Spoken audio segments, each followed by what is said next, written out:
ನಮ್ಮ ರಿಪೋರ್ಟರ್ ವಿದ್ಯಾ ನೇರ ಸಂಪರ್ಕದಲ್ಲಿದ್ದಾರೆ. ವಿದ್ಯಾ, ಇವತ್ತಷ್ಟೇ ಸರ್ಕಾರಕ್ಕೆ 2.5 ವರ್ಷ ತುಂಬಿದ್ದು. ನವೆಂಬರ್ 20 ಇವತ್ತೇ 2.5 ವರ್ಷ. ಇವತ್ತು ಮಧ್ಯಾಹ್ನವೇ ಡಿ ಕೆ ಶಿವಕುಮಾರ್ ಅವರ ಬೆಂಬಲಿಗರ ದೆಹಲಿ ಯಾತ್ರೆ. ಅಂದರೆ ಮೊದಲೇ ಡಿಸೈಡ್ ಆಗಿತ್ತಾ ಇದು ಕರೆಕ್ಟಾಗಿ ಇಂಥ ದಿನಾನೇ ಶುರು ಮಾಡೋದು ಅಂತ? ರಾಜಕಾರಣದಲ್ಲಿ ನಾವು ನೋಡೋದಾದ್ರೆ ಯಾವುದೂ ಕೂಡ ಮೊದಲೇ ಡಿಸೈಡ್ ಆಗಿರಲ್ಲ. ಅವೆಲ್ಲವೂ ಕೂಡ ಕಾಲಕ್ಕೆ ಯಾವ್ಯಾವ ರೀತಿಯಾಗಿ ಬೆಳವಣಿಗೆಗಳಾಗುತ್ತೆ ಅದರ ಮೇಲೆ ಡಿಸೈಡ್ ಆಗುತ್ತೆ ಅನ್ನುವಂಥದ್ದು ನಮಗೆ ಸದ್ಯಕ್ಕೆ ಗೊತ್ತಾಗ್ತಾ ಇರುವಂತಹ ಮಾಹಿತಿಗಳು. ಇಲ್ಲಿಯವರೆಗೂ ಕೂಡ ಡಿ ಕೆ ಶಿವಕುಮಾರ್ ಅವರು ತಾವೇ ಹೈಕಮಾಂಡನ್ನು ಭೇಟಿಯಾದ ನಂತರ ನಾವೇ ಮಾತುಕತೆಯನ್ನು ಮಾಡೋಣ, ಈಗ ಆಲ್ರೆಡಿ 2.5 ವರ್ಷ ತುಂಬಿದ ನಂತರ ನಿನಗೇನು ಅಧಿಕಾರವನ್ನು ನಾವು ಬಿಟ್ಟು ಕೊಡಿಸ್ತೀವಿ ಅನ್ನುವಂತಹ ಮಾತನ್ನು ಸೋನಿಯಾ ಗಾಂಧಿ ಅವರು ಇರಬಹುದು, ಪ್ರಿಯಾಂಕಾ ಗಾಂಧಿ ಅವರು ಮಾತನ್ನು ಕೊಟ್ಟಿದ್ರು ಅನ್ನುವಂತಹ ಚರ್ಚೆಗಳು ಸಾಕಷ್ಟು ದಿನಗಳಿಂದ ನಡೀತಾನೆ ಇತ್ತು. ಸೊ ಇದರ ಬೆನ್ನಲ್ಲೇ ಇವತ್ತಿಗೆ 2.5 ವರ್ಷ ಪೂರೈಸಿದೆ. ಈಗ ಆಲ್ರೆಡಿ ಹೈಕಮಾಂಡ್ ಇಲ್ಲಿಯವರೆಗೂ ಕೂಡ ಡಿ ಕೆ ಶಿವಕುಮಾರ್ ಅವರು ಹೈಕಮಾಂಡ್ ನನ್ನನ್ನು ಕರೆದು ಮಾತನಾಡುತ್ತೆ, ಇದರ ಬಗ್ಗೆ ಒಂದು ಕ್ಲಾರಿಟಿಯನ್ನ ಕೊಡುತ್ತೆ.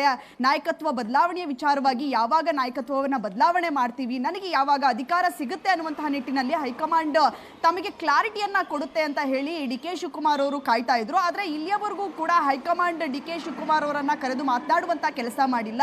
ಸಾಕಷ್ಟು ಬಾರಿ ರಾಹುಲ್ ಗಾಂಧಿ ಅವರನ್ನ ಭೇಟಿಯಾಗಿ ಮಾತುಕತೆ ನಡೆಸುವಂತಹ ಪ್ರಯತ್ನವನ್ನ ಡಿ ಕೆ ಶಿವಕುಮಾರ್ ಅವರು ಮಾಡ್ತಾನೆ ಇದ್ದಾರೆ, ಈಗಲೂ ಕೂಡ ಮಾಡ್ತಾ ಇದ್ದಾರೆ. ಈಗ ಆಲ್ರೆಡಿ ಕಾಂಗ್ರೆಸ್ನ 100 ಕಾಂಗ್ರೆಸ್ ಭವನಗಳನ್ನ ಏನು ಕಟ್ಟಬೇಕು ಅಂತ ಅನ್ಕೊಂಡಿದ್ರು, ಸೊ ಆ ಭವನಗಳ ಶಂಕುಸ್ಥಾಪನೆಗೂ ಕೂಡ ಸಾಕಷ್ಟು ದಿನಗಳಿಂದ ರಾಹುಲ್ ಗಾಂಧಿ ಅವರನ್ನ ಭೇಟಿ ಮಾಡಿ ಅವರನ್ನ ಇನ್ವೈಟ್ ಮಾಡುವ ಮೂಲಕ ಈ ವಿಚಾರಗಳನ್ನ ನಾನು ಅವರ ಬಳಿ ಚರ್ಚೆ ಮಾಡೋಣ ಅನ್ನುವಂತಹ ವಿಚಾರವಾಗಿ ಈಗ ಆಲ್ರೆಡಿ ಡಿ ಕೆ ಶಿವಕುಮಾರ್ ಅವರು ಸಾಕಷ್ಟು ಬಾರಿ ಅವರ ಒಂದು ಡೇಟ್ ಅನ್ನ ಕೇಳ್ತಾ ಇದ್ರು, ಯಾವಾಗ ನಾನು ಭೇಟಿ ಮಾಡೋದಕ್ಕೆ ಬರಬಹುದು ಅನ್ನುವಂತಹ ಡೇಟ್ ಅನ್ನ ಕೇಳ್ತಾ ಇದ್ರು. ಆದ್ರೆ ಹೈಕಮಾಂಡ್ ಇನ್ನೂ ಕೂಡ ಡಿ ಕೆ ಶಿವಕುಮಾರ್ ಅವರಿಗೆ ಡೇಟ್ ಅನ್ನ ಕೊಡುವಂಥದ್ದಿರಲಿ, ಅವರನ್ನ ಕರೆದು ಮಾತನಾಡುವಂತಹ ಕೆಲಸವನ್ನ ಮಾಡಿಲ್ಲ. ಈ ಕಾರಣಕ್ಕಾಗಿ ಡಿ ಕೆ ಶಿವಕುಮಾರ್ ಅವರು ಎಲ್ಲೋ ಒಂದು ಕಡೆ ತಾನು ಹೋಗಿ ಅವರು ಕರೆದು ಮಾತನಾಡುವವರೆಗೂ ಕೂಡ ತಾನು ಹೋಗಲು ಸಾಧ್ಯವಿಲ್ಲ ಅನ್ನುವಂತಹ ನಿರ್ಧಾರಕ್ಕೆ ಬಂದಂತೆ ಕಾಣ್ತಾ ಇದೆ. ಇವತ್ತು ಡಿ ಕೆ ಸುರೇಶ್ ಅವರು ಮಾತನಾಡುವಂತಹ ಸಂದರ್ಭದಲ್ಲೂ ಕೂಡ ನಮಗೆ ಭರವಸೆ ಇದೆ, ನನ್ನ ಅಣ್ಣ ಸಿಎಂ ಆಗಬೇಕು ಅನ್ನುವಂಥ ಆಸೆ ನನಗಿದೆ, ಅದು ಯಾವತ್ತೋ ಒಂದಿನ ಕೂಡಿ ಬರುತ್ತೆ, ಯಾವತ್ತು ಕೂಡಿ ಬರುತ್ತೆ ನೋಡೋಣ ಅನ್ನುವಂತಹ ಮಾತನ್ನ ಡಿ ಕೆ ಸುರೇಶ್ ಅವರು ಹೇಳಿದ್ರು. ಇವೆಲ್ಲ ಬೆಳವಣಿಗೆಗಳನ್ನ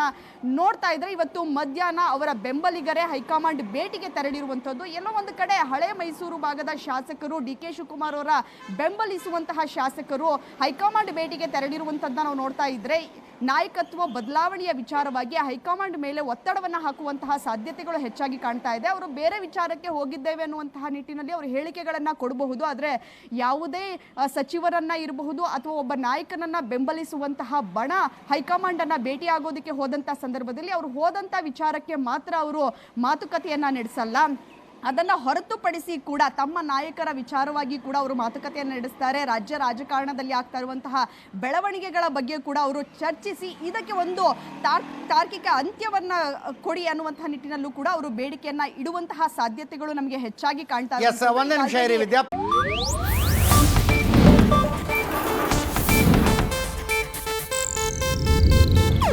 ಇದು ಏಷ್ಯಾನೆಟ್ ನ್ಯೂಸ್ ನೆಟ್ವರ್ಕ್ ಪ್ರಸ್ತುತಿ.